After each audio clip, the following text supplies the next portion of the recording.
ATEEZ, let's be honest, your bias doesn't just make you laugh, smile, or scream into your pillow. They trigger you, not in the cancel culture way, but in the why am I spiraling over a wink way.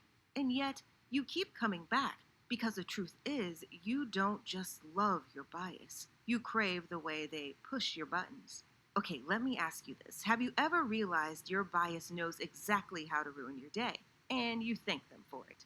Seonghwa triggers your fear of being truly seen. Seonghwa doesn't just look at you, he sees you past the mask, past the excuses, into the soft places you've been protecting. And that terrifies you. Because to be seen is to be vulnerable, and you've built an entire life on being safe in the shadows. But here's the thing. He doesn't use what he sees to break you down. He uses it to hold you closer. He uses it to remind you that being seen isn't the same as being exposed. Oh my God, that's so sweet. He's just seeing you for who you are. Oh my God. Could you imagine how good that would feel? Like, he's not seeing you to use that against you. He's using that to understand who you are. He's seeing below the surface. I think that would scare you. I think that would scare me because I'm a shine star. Sometimes you think what is below the surface is like the worst thing ever. You feel almost ashamed about who you are as a person. But Seonghwa doesn't give that energy. He gives the energy of, I see you, I feel you, and I accept you. But that can be very, very scary, and I could see how that would trigger you. I mean, me personally, I would want to run away from that. I don't want all that smoke. Okay, let me just ask you this, shine stars. Do you hide your softness out of fear it'll be rejected? Yes.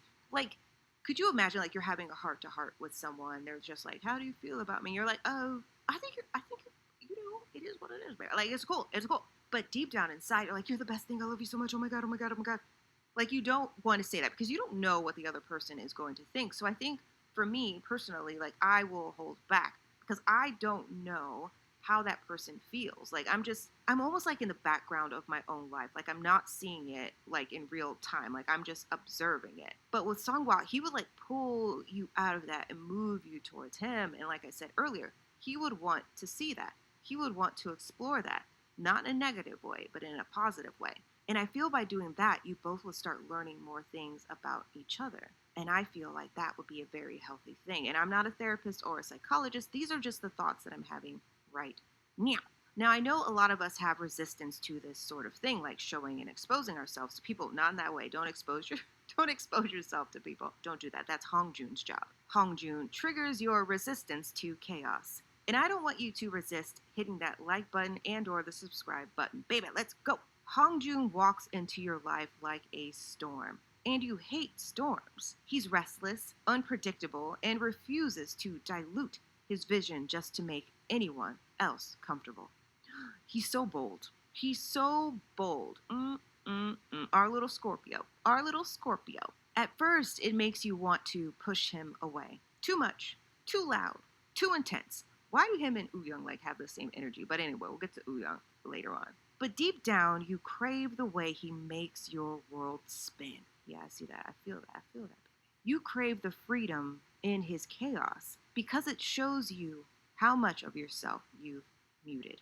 Shine bright like a diamond. Do not hide who you are, because you literally could be a hot mess. And I'm not saying a hot mess in a bad way, but you are holding back so much creativity. You are not exploring the greatness of you. And Hong Joong wants you to almost fight against yourself to show yourself to the world. You feel possibly that letting go would just cause a lot of turmoil in your life. Sometimes the best way to get through things is to go through things. We can't just hop, skip, and jump to the easiest part of our life. We have to go through different chapters in our life to get where we need to go. And Hong Joong, for me, represents that. And I don't know if that represents the same thing for you, but just let me know down below. And even though his fire unsettles you, you'd rather burn with him than live quietly without him. Yes, just imagine before you knew ATEEZ, whatever your life was. Just think back to it. I personally don't even know what my life was before ATEEZ. But anyway, you get into ATEEZ, you start to find out about all the members, and you're just overwhelmed by all of the awesomeness.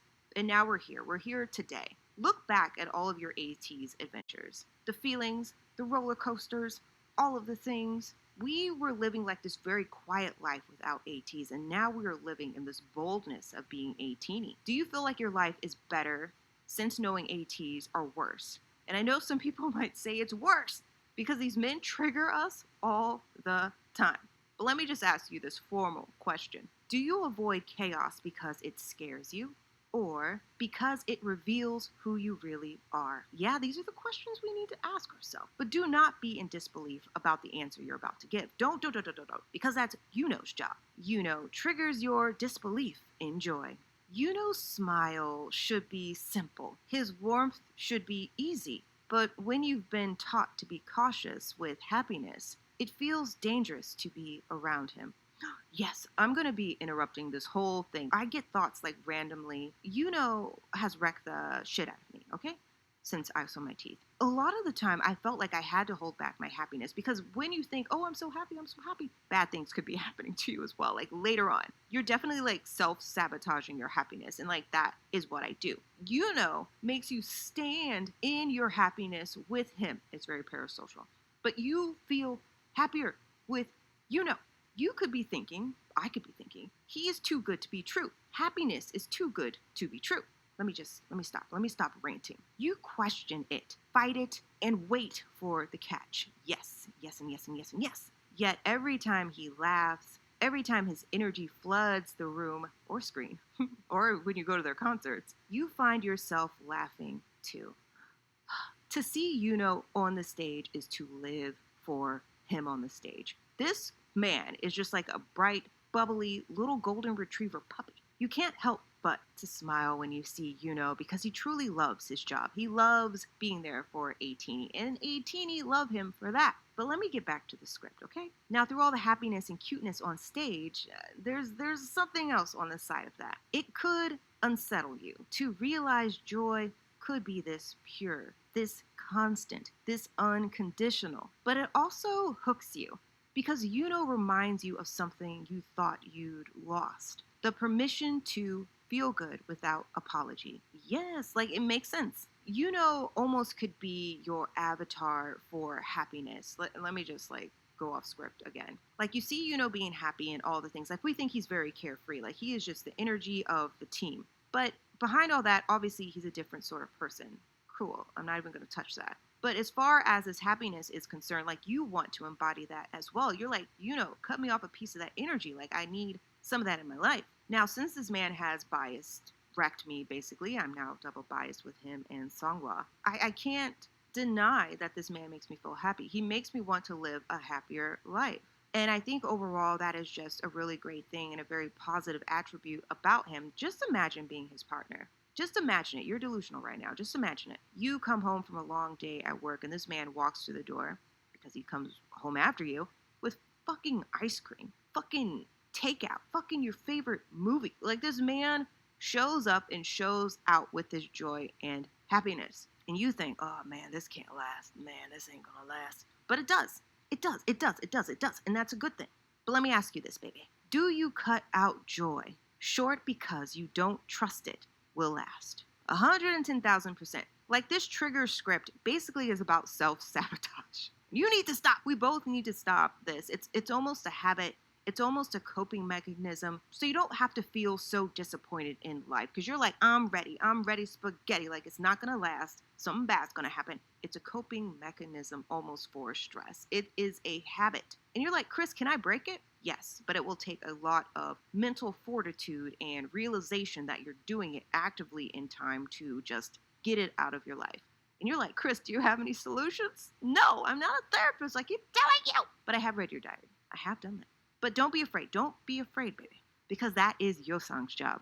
Yeosang triggers your fear of being ordinary. Yeosang unnerves you because he notices things about you that others overlook. And when he names them, you feel both flattered and exposed. Again, I'm always writing him as a stalker, and I don't know why. Maybe it's just because like he stares a lot. He's just like staring. Anyway, part of you wants to disappear under that steady gaze. Part of you aches because finally, you're visible in a way you've always secretly longed for. It's confusing. okay? It's tender, all right, and it's raw. No, not touching it.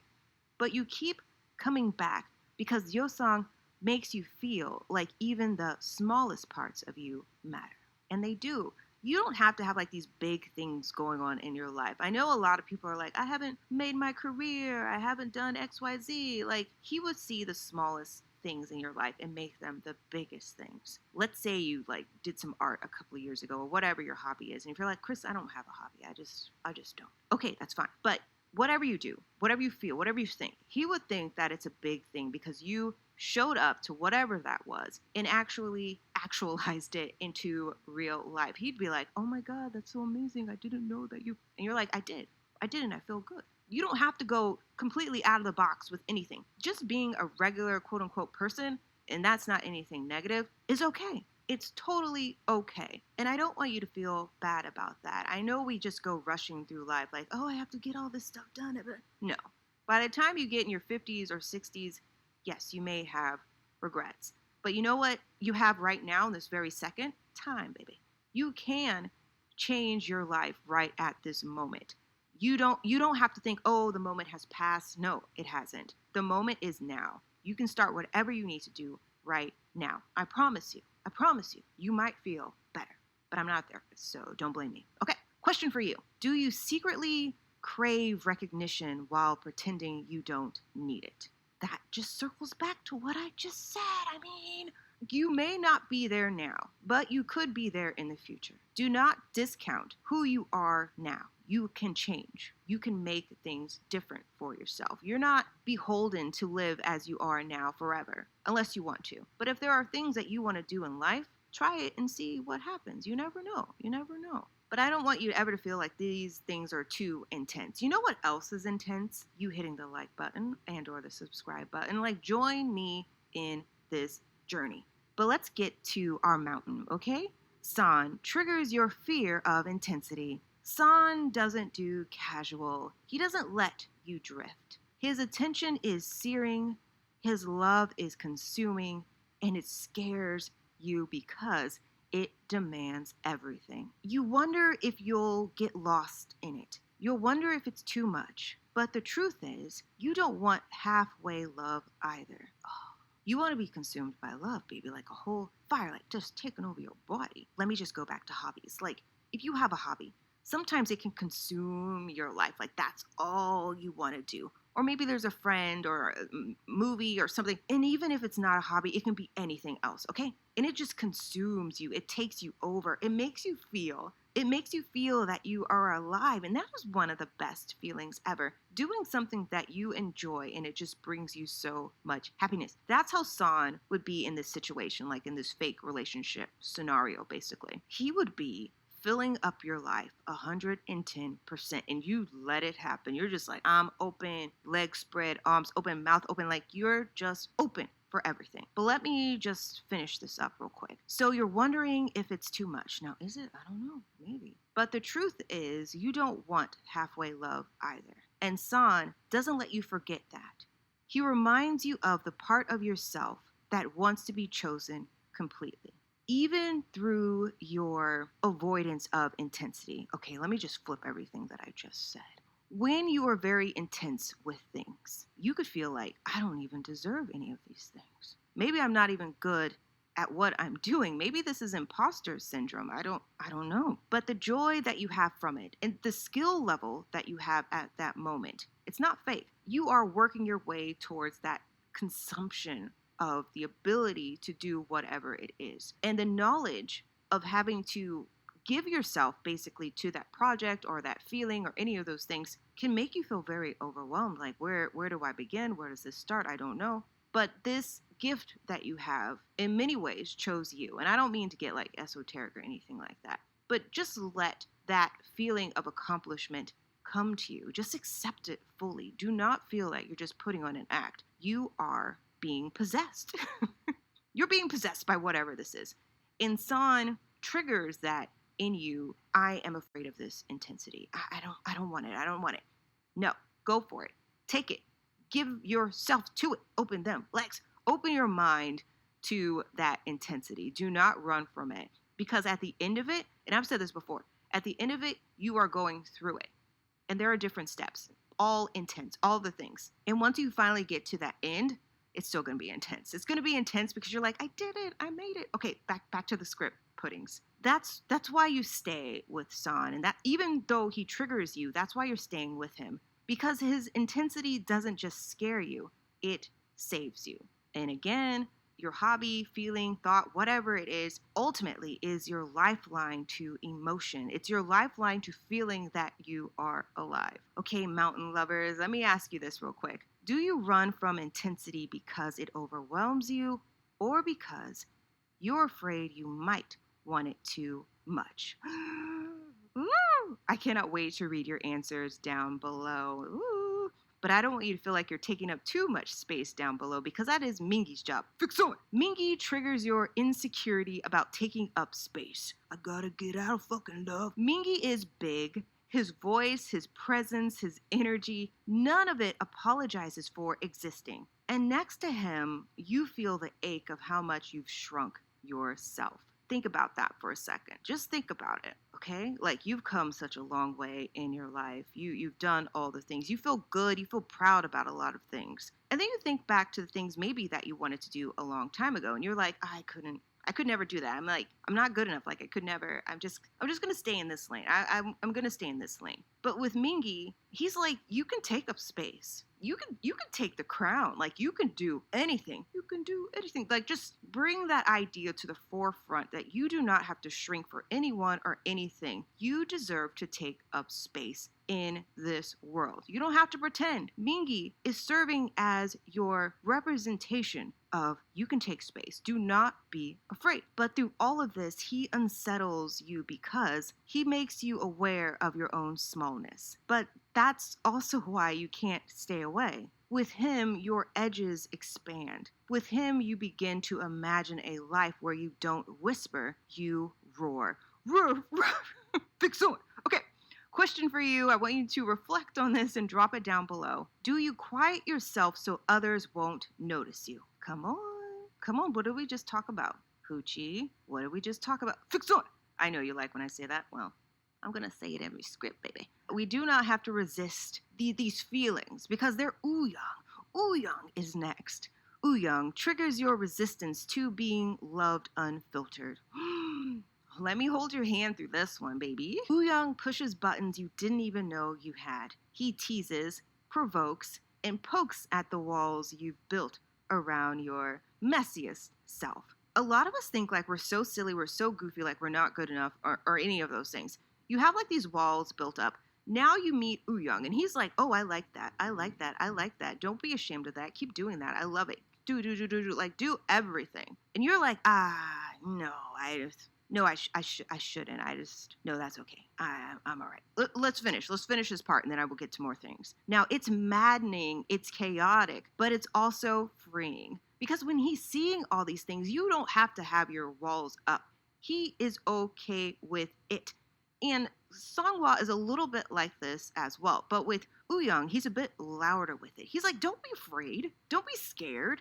This is really good that you're doing. You should keep doing it. And you're like, really? I should, yeah, but no, do it. Just do it. Okay, finish. Let me finish. Because while you flinch at the idea of being loved too much, and when I mean loved, I mean accepted. Like, we could use this interchangeably. You being accepted by others actually can make you a little bit scared. This is why we have the walls up. This is why we're not sharing any of the things that we do. We just want to we're just existing. We're just here. But with Wooyoung, he's like, accept it. Accept it. I'm giving it out all the time. You can do the same thing. You're just like, no.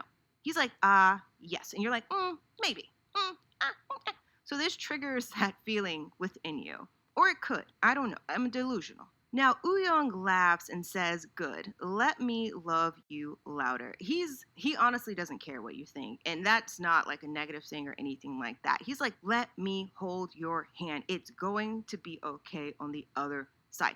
Wooyoung basically is going to guide you over there. Like, just stop fighting him. Just give up. And deep down, you never want him to stop. Like, you want him to keep pushing you, not in a negative way. But you want him to stay by your side like he is a freaking cheerleader, just personally for you. And all the members of ATEEZ have a little bit of this in them as well. But I just chose Wooyoung to represent this a bit more than the other members. But let me know how you feel about this down below, Wammies. Do you only show people the polished version of yourself? Answer it. I need to know. Okay. You know what? I don't want you to lean too much on me. Like, just don't, because I'm not a therapist. But you know what? Jongho triggers your fear of leaning on someone. Jongho doesn't let you carry everything alone, even though that's what you've always done. His strength is quiet but absolute. When he's there, you feel the weight shift off your shoulders. It makes you uncomfortable. You know why it makes you uncomfortable? These are just my opinions. It's because you've been holding on to this stuff for so long. You're like, I don't want to ask for help. I can do it. I'm gonna do it, baby. But a part of you just wants to say, can someone else do this? Like for a hot second, can I like have a freaking break? And that is what Jongho represents. He's this person who's going to take all the stress. You're like slumped over. You're like, oh, it's so heavy. It's so heavy. But with Jongho, he lifts it off. Oh, now your back is straight. Oh, yeah, that felt good. You could feel like all that pressure just leave from you because he's taking it on. And it's not like he's taking it on like, oh, I'm burdened with it. Like he wants to help you. And I think it's quite nice that he wants to do that out of his own free will towards you. But even though he is doing this nice thing for you, like you're like, oh, I'm going to get the stress done. No, you're like, no. This makes me uncomfortable. I don't, just pretend I'm not here. Don't be uncomfortable. Don't be uncomfortable because needing someone has always felt like weakness to you. It's not weakness. Asking for help is strength. So, oh, fuck. Chris, me, you need to do the same thing as well. Oh, you too? Should we hold hands? Yeah, let's hold hands. Okay. But that's why you keep coming back. Because with Jongho, leaning isn't weakness, it's safety. Yeah, it is. It's because he cares about you. And you can feel safe with him. He's not going to use your burdens against you, saying, oh, you can't do it, you're a failure. He's not going to do that. You're holding my hands so tight. Hold on, let me ask you this real quick. And can you like let go? It's because you don't want me to grab your diary? Well, joke's on you, I already got it. The other hand. Anyway, do you mistake self-protection for strength? Yeah. You want your diary back? Well, I'm not going to give it back to you. I'm not doing it. But there is one thing I want to give to you. The ability to hit the like and subscribe button. Yeah, all by yourself. Yeah, I'm building an army. An army of love here on this channel. It's a community. All right, let us wrap up this video. You were so distracting. Anyway, so here's the thing.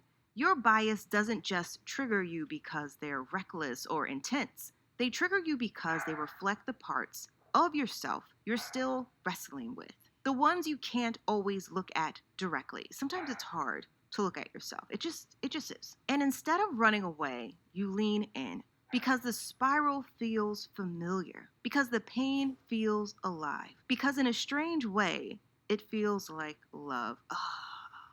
You are so complicated, and that it's beautiful. No, it is. Now, I have 3 questions down below that I would love for you to answer. I love when you guys get like all community like in the comments down below. It's almost like you guys are almost giving each other advice. So you're just like, yeah, same. So again, community. That's all I'm about here. If you want to join more of a community, you can always join the Discord and or the Patreon link down below. I don't know if there are any spots, but I would love for you to get in. I go live every Saturday at 10 a.m. Central Standard Time. Drop on by and say hello and hi. Those weekend shows are a bit more unhinged. There's no like formal talk or anything like that. Oh, there's a playlist up above, and I want you to watch that video, but hold on. Do you really want freedom from your bias? Or do you secretly enjoy being undone piece by piece? You are a little hoochie freak, and I love that for you. Oh, yeah, I gotta go. Okay, I will talk to you in the next video. Okay, I'll see you there. Okay, bye!